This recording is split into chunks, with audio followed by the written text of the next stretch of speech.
Yesterday, we saw Shohei Ohtani make his return to Anaheim, and he got beat up by his former teammate Anthony Rendon. This is not clickbait. It was very emotional. I'm kidding, by the way. But also in that same game, someone threw the fastest strikeout ever at nearly 106 miles an hour. Paul Skenes got into some beef with an umpire, but he just kind of laughed it off and made the umpire look stupid. Grady Sizemore, you guys know he's my GOAT. He got ejected for the first time, I think, ever. And then the umpire got petty after ejecting Grady. Schwarber, he made some more history with the home run ball. How many did he hit last night? And the ending of the Cardinals-Brewers game was a wild one. Was this called a catch or not? So we'll talk about all of that and more in today's MLB Recap. And guys, don't forget, Recap is brought to you by SeatGeek. Use code Fuzzy to save 20 bucks off all of your tickets. And if you guys have never tried out Underdog Fantasy, this week is the best week to do so because they have promos every single day. Today is a vulture protection if you guys are playing NFL. Also, these are my pick'em options for today. It's a lot of fun. Use code Fuzzy for up to $1,000 and bonus cash credit. I'm not quite sure what to tell Mariners fans after this next game because Cal Raleigh, he made some big Seattle history. This two-run two-bagger gives him 84 RBIs, which passes his own manager, Dan Wilson, for the most RBIs in franchise history by a catcher. But the reason why I'm speechless when it comes to the Mariners is because no one else is driving in runs. They had to watch Lawrence Butler crush another home run. By the way, Lawrence has an extra base hit in 8 consecutive games that ties an Oakland franchise record. Then they watched Seth Brown tie with his 13th home run.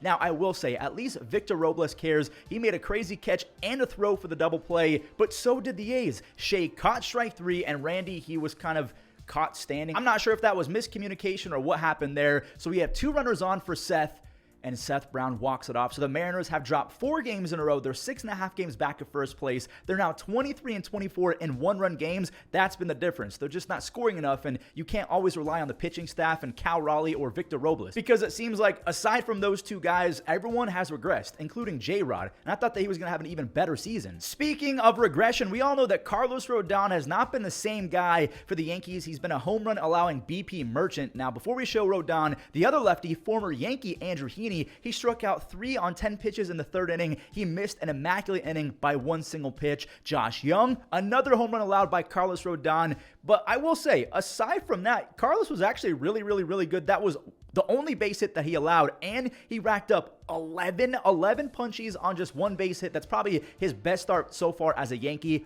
Lucky for Carlos, his teammate also scored, so he's in line for a W after Trevino had an RBI groundout, and Verdugo, he got jammed for the RBI. But considering how bad he's been, he'll take any base hit. Anthony Volpe, he added 2 more huge RBIs. He's fired up, so it's 4-1 Yankees. Relief pitcher Jake Cousins got his ground ball, and maybe a Glaber, he missed it. From there, I feel like Yankees fans, they kind of knew what was coming. Clay, he had a single, then he allowed a walk and another walk. The bases were juiced for Wyatt Langford, and Clay has been awful in 3-2 counts. He grooves pitches, his 11th blown save of the season. That is almost unreal to say out loud. The Rangers have 2 grand slams this year, both of them off the bat of Wyatt Langford. Clay's got to get that demon sinker back. Without that, he's not very good. That's one of those games where you're questioning why you even watch sports and give so much of your time and soul to a team that doesn't even know that you exist, especially because if you're a Yankees fan, the Orioles are now facing off against the worst team ever, and Baltimore essentially used them as a stepping stone back in the first place. Ryan O'Hearn socked a slider to bring home Gunnar Henderson, and that was just the start of a beatdown. The Orioles ended up with 9 runs on the night as Santander had an RBI double. Cowser, he broke out the moves, and Nick Nastrini, the White Sox starter, he had 4 walks. Let me repeat that. 4 walks in the 2nd inning.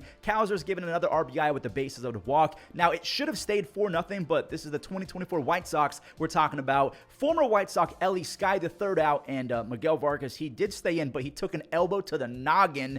Man, I feel bad for Miguel Vargas. He went from the best team in baseball to the worst team ever. The rookie Cade Povich tore up the hapless White Sox. 10 strikeouts over nearly 8 shutout innings. I didn't know he had it like that. And also, I didn't know Grady had it like this. I've never seen Grady Sizemore upset in my entire life. This was his first career ejection, and again, I've never seen him angry. This is dating back to his playing days. The umpire got back in his face. He then rung up Benny on an awful call just to be petty, and umpires, they have 0 repercussions for being absolutely terrible at their job, and it really makes me upset. Again, Cade struck out 10 over 7 1/3. His day is done. The Orioles, like I mentioned, ran it up to 9, and Craig almost ruined the shutout because, of course, he was about to do that when Austin Slater saved the day. With that walk-off web gem, Baltimore reclaimed sole possession of first place, and Yankees fans, fans are fuming. Before we talk about Ohtani's return to Anaheim, the Phillies and the Jays played maybe the craziest game of the year thus far. Tons of home run action early as Schwarber, he blasted off for his 12th leadoff home run. He's one behind Alfonso Soriano for the most leadoff home runs in a single season. The Jays tagged a few pitches as well, with Varsho tattooing his 18th home run. He has a home run in back-to-back games, and after the Jays scratched across a few more, rookie Addison Barger flicked his wrist, tossed his barrel to the ball, and it left for a 7th home run. But here comes the Phillies. My friend Bryson Stott with an RBI double, and Schwarber, he powered his way into the 30 home run club on his second of the night. But here comes the Jays. Vladdy, he's having a monster campaign, a .328 batting average with 28 home runs and a 171 OPS plus. I'm going to need a bunch of you guys to fill out this apology form as homework. The Phillies, they just would not go away. Edmundo Sosa had an RBI because he got walked with the bases loaded. Clemens had an RBI ground out. I mean, tip of the cap to Ernie. He saved maybe more runs from scoring, and they brought in the lefty to face Schwarber.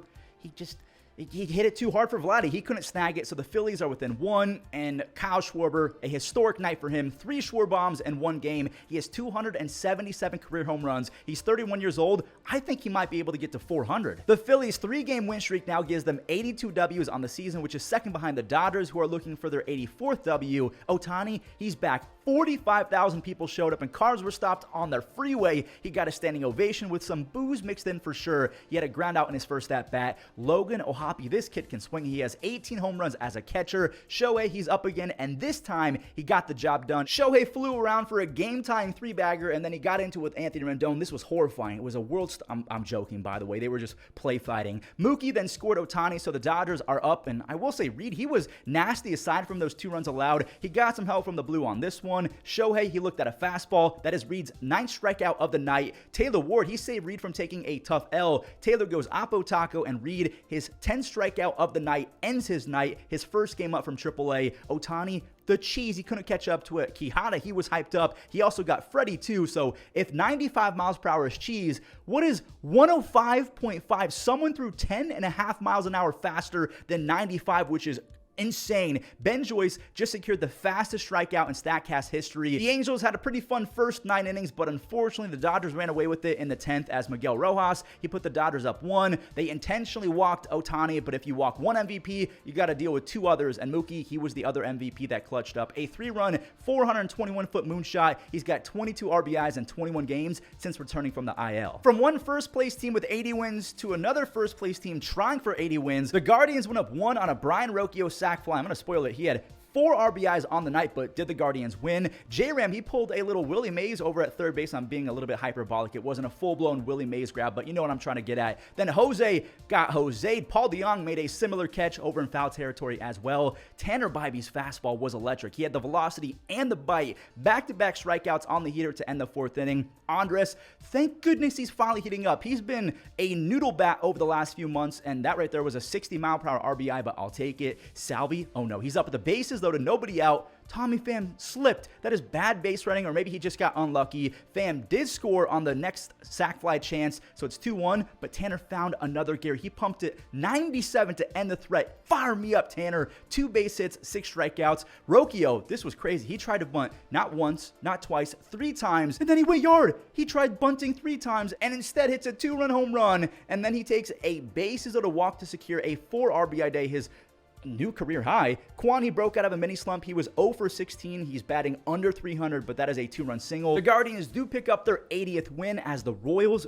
This is shocking. I'm sorry, KZ fans. They've lost 7 games in a row. Now we got to find the Twins game, and look at the former Cleveland great teeing off early. Carlos Santana is 38 years old. He's got 19 home runs and a near .330 on base percentage. That's all that the Rays' crafty lefty Jeffrey Springs was going to allow, and that's in large part because Jose Caballero made a 10 out of 10 web gem to help keep the bases empty. The Twins couldn't really do the same for rookie David Festa, who got his blooper, but Austin Martin completely misplayed it. Junior Caminero, he chugged home to give Jonathan Aranda the RBI, and this next RBI is going to do it. Rookie Logan Driscoll, his first hit is a go-ahead RBI, and then we have another debut. It didn't really mean much, but Michael Hellman got his first knock in front of his family. Jeffrey Springs, he didn't let that face him at all. He went 6 innings on just 82 pitches. He has a 2.2 ERA and 31 strikeouts his last 24 innings. Rays fans got to be over the moon because look at this. Drew Rasmussen came in after. He went 2 shutout in relief with no base hits, 3 strikeouts. There was a scary 9th inning for Edwin Uceda. He had back-to-back poked base hits. Uceda then locked in for 2 strikeouts. He was relieved by Clevenger,